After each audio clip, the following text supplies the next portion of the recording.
नमस्कार। आप सभी के अपने चैनल जय गुरुदेव उत्तराखंड पर एक बार फिर से बहुत बहुत स्वागत है। आशा करते हैं कि आप और आपके प्रियजन सभी स्वस्थ होंगे। इसी कामना के साथ बढ़ते हैं आज के अद्भुत क्रमांक की ओर। कहा जाता है कि जो लोग साधारण जीवन व्यतीत करते हैं और दिखावे से सदैव दूर रहते हैं, ईश्वर ऐसे व्यक्तियों से अवश्य प्रसन्न रहते हैं। लेकिन इस वाक्य में एक बात भी चिंता का विषय अवश्य लग सकती है। वह बात क्या है कि कहीं भगवान हमसे रुष्ट तो नहीं है, कहीं भगवान नाराज तो नहीं हो गए, कहीं हमारे जीवन में कुछ अनिष्ट तो नहीं होने वाला, हमारा भविष्य कैसा होगा। ये सारे प्रश्न एक संशय हैं जो कि आपके जीवन में आपको चिंताग्रस्त बना देते हैं। तो आइए आज के क्रमांक में जानते हैं कि इन चिंताग्रस्त करने वाले विषयों से आखिर जीवन से कैसे पार पाया जा सकता है। तो आइए बिना देर के हुए बढ़ते हैं आज के अद्भुत क्रमांक की ओर। जो लोग सदैव पवित्र हृदय के होते हैं और जाने अनजाने में भी कभी किसी का अपमान नहीं करते, उन पर भगवान की सदैव कृपा बनी रहती है। लेकिन आज अपने आप में एक चिंता का विषय यह भी बन गया है कि हमारे किसी कार्य से भगवान नाराज तो नहीं हो गए, हमारे जीवन में ईश्वर की कृपा नहीं हो रही है, या हमारे अच्छे कर्म हैं लेकिन उसके बाद भी हमारे जीवन में इतना बुरा क्यों हो रहा है, कहीं हमारा भविष्य खतरे में तो नहीं है। इस प्रकार के सभी जो प्रश्न हैं वे हमारे अंतर्मन के विचारों से और अंतर्मन के आभासों से होकर गुजरते हैं, जो हमारे जीवन को चिंताग्रस्त बना देते हैं। आज के वक्त में आपने देखा होगा कि अगर आप सब कुछ ठीक भी कर रहे हैं, जीवन में सब कुछ भी सही चल रहा है, उसके बावजूद भी मस्तिष्क में अनजाने ही बिना सोचे ऐसे प्रश्न उभर कर आ जाते हैं कि हमारा जीवन दुखमय तो नहीं हो रहा है, या हमारे पास ये अमुक वस्तु क्यों नहीं है, हमारे पास इतने सुख साधन क्यों नहीं आ रहे हैं। इस प्रकार से के जो प्रश्न होते हैं, इस प्रकार के प्रश्नों से बचने के लिए आपको एक बात अवश्य सुनिश्चित करनी होगी। वह बात यह है कि आप जिस भी इष्ट में मानते हैं, जिस भी ईश्वर को मानते हैं, जो भी आपके गुरुजन हैं, उनकी सारी शिक्षाओं का अनुसरण बहुत ही शीतल हृदय के साथ करना चाहिए। क्योंकि अविश्वास जो होता है वह आपके भविष्य को खतरे में तो लेकर आता ही है, साथ साथ में आप अपना आत्मविश्वास भी खो बैठते हैं। इसके लिए सबसे अच्छी बात यही है कि जीवन में जितना भी समय मिले उस समय के अनुसार अपने जीवन में अपने इष्ट को प्रसन्न करने के लिए कार्य करें। अब बात आती है महाराज जी से जुड़े सभी अनन्य भक्तों के लिए।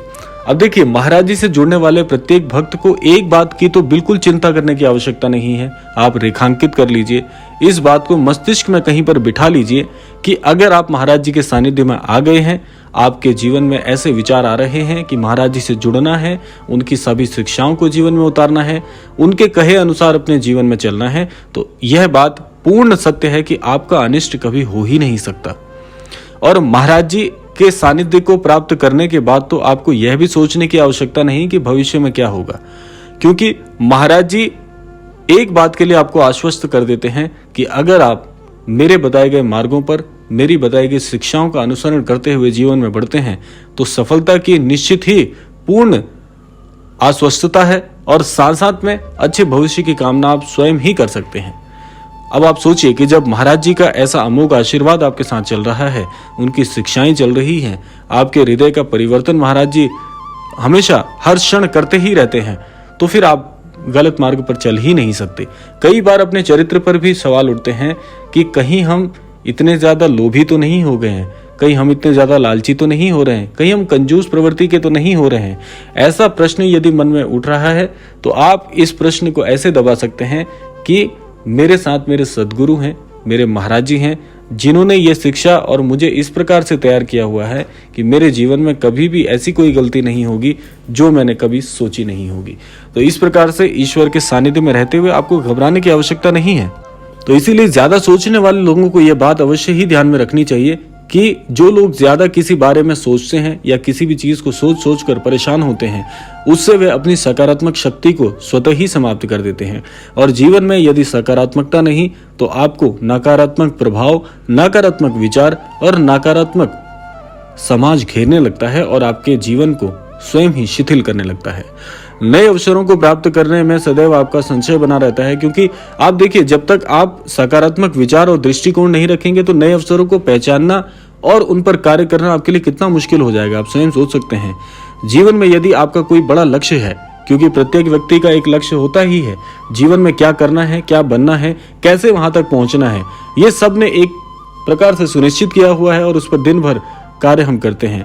तो जो भी लक्ष्य आपने सोचा है, तो उस बड़े लक्ष्य को प्राप्त करने के लिए आपको बड़ा ही सोचना होगा, क्योंकि उसका और कोई अन्यत्र मार्ग नहीं है।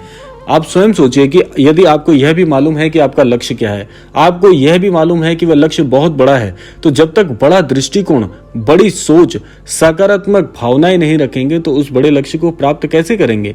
जिस प्रकार से आप बहुमंजिला इमारत में चढ़ने के लिए बहुत बड़ी सीढ़ी का सहारा लेते हैं, उसी प्रकार से वह बहुमंजिला इमारत आपकी जो है वह लक्ष्य है और आपके द्वारा बनाए गए विचार उसकी सीढ़ी हैं।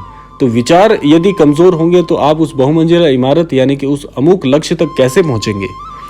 एक बात और ध्यान में रखनी है कि प्रारब्ध में जो लिखा है उसका लेख कभी आप बदल नहीं सकते, लेकिन यह भी सत्य है कि प्रारब्ध के अनुसार जीवन में केवल और केवल चल भी नहीं सकते, क्योंकि प्रारब्ध अपनी ओर कार्य करेगा। जो आपने बोया है वो तो काटना ही होगा, चाहे इस जन्म में या इससे पूर्व जन्म में। उसको तो हम नहीं बदल सकते, वह तो होना ही है। लेकिन आज जो हमारे साथ में जो समय चल रहा है या जिस समय के अनुसार आज हम कार्य कर रहे हैं, उस समय का सदुपयोग तो करें, क्योंकि आने वाला समय और खराब ना हो। जो आप बीत काल में कर चुके, जो भूतकाल में आप कर चुके हैं, उसको बिल्कुल नहीं बदला जा सकता, लेकिन इस समय का सदुपयोग कर जीवन को बदला जा सकता है। सदैव मन को प्रसन्न रखिए, क्योंकि प्रसन्न रहने से आप आज और उनकी जो आपने सोची हुई मनोरथ है उसको क्षण क्षण में खराब नहीं करेंगे। उस भविष्य के लिए आप चिंतित नहीं होंगे और अच्छे सकारात्मक अनुभवों से आप अपने जीवन के प्रत्येक पहलू को सकारात्मक बनाएंगे।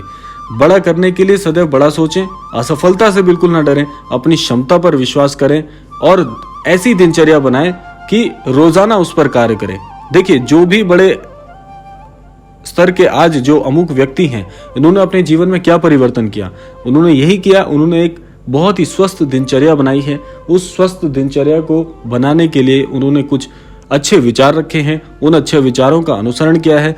कुछ अपने मूलभूत नियम बनाए हैं जो कि प्रत्येक व्यक्ति के होते हैं, जिसे आप उसूल कहते हैं। वे उसूल व्यक्ति अपने लिए स्वतः ही बनाता है और प्रत्येक व्यक्ति के सोच के अनुसार उसके उसूल अलग होते हैं। तो उसे भी अपनी दिनचर्या में जोड़िए, जीवन को संतुलित रखिए। संतुलित का आशय यहाँ पर है कि आपको यह पता होना चाहिए कि जीवन में आपको क्या करना है और क्या नहीं करना, और जो नियम आपने बना रखे हैं उन नियमों को आप बड़ी ही सटीकता के साथ पूरा भी करें, क्योंकि नियम बनाना आसान है लेकिन उन नियमों पर चलना थोड़ा सा कठिन कार्य है। लेकिन आप अगर रोजाना अभ्यासरत रहेंगे तो वे कार्य रोजाना संतुलित रहते हुए आपके जीवन को भी संतुलित बनाएंगे। सफल होने के लिए एक अटूट संकल्प लेने की आवश्यकता है। आज देखिए है क्या, समाज में यही तो हो रहा है कि हम संकल्प तो करते हैं लेकिन वह संकल्प केवल बाहरी तौर पर होता है, भीतरी तौर पर नहीं। संकल्प ऐसा रखना है जो कि अंतर मन से आपको आवाज दे कि यही मेरा लक्ष्य है, यही मुझे बनना है, यही मैंने अपने लिए सोचा है और इसी को पाना है। केवल एक ही ध्येय, एक ही लक्ष्य और एक ही दृष्टिकोण, तब जाकर सफलता का स्वाद चखने को मिलता है। नहीं तो जीवन में नकारात्मक प्रभाव आपको इतना घेर लेते हैं कि आप जीवन में कुछ भी सकारात्मक करेंगे तो सबसे पहले यह प्रश्न उठेगा कि यह कार्य मुझसे होगा या नहीं होगा। आज सबसे बड़ी समस्या यही प्रश्न चिन्ह है। ये प्रश्न चिन्ह ज्यादातर उन्हीं लोगों के जीवन में आते हैं जो स्वयं पर आत्मविश्वास नहीं रखते। इसीलिए स्वयं के आत्मविश्वास को बढ़ाने के लिए आध्यात्म का सहारा लीजिए। आध्यात्म बहुत ही गहरी झील है जो कि आपको एक दिन शीतल करके आपके असली लक्ष्य तक पहुंचा जरूर देगी। तो इसीलिए आत्मविश्वास में रहिए, आध्यात्म का सहारा लेकर। श्री महाराज जी तो वैसे ही आध्यात्मिक गुरु हैं इस पूरी सृष्टि के। महाराज जी कहते हैं कि मैं संपूर्ण सृष्टि में सभी का गुरु हूं। तो जब आपके पास सर्वश्रेष्ठ गुरु हैं महाराज जी जैसे, तो ऐसे भक्त को घबराने की बिल्कुल आवश्यकता नहीं। सफलता निश्चित ही मिलेगी। यह लक्ष्य बनाकर महाराज जी के चरणों में समर्पित कर दीजिए, महाराज जी अवश्य आपको कामयाब बना देंगे। तो यह था आज का अद्भुत क्रमांक। आशा करते हैं आज के क्रमांक से अवश्य ही कुछ महत्वपूर्ण सीख पाए होंगे। इसी कामना के साथ विदा लेने का समय भी आ गया है। विदा लेने से पूर्व समय है प्रार्थना का। तो आज के क्रमांक से यही प्रार्थना करना चाहेंगे कि महाराज जी के आशीर्वाद अनुसार सभी को सद्बुद्धि प्राप्त हो, सन्मति प्राप्त हो, इस संपूर्ण विश्व का कल्याण हो। इसी कामना के साथ विदा लेते हैं। मिलते हैं अगले क्रमांक में। तब तक के लिए जय श्री राम, जय गुरुदेव, जय उत्तराखंड।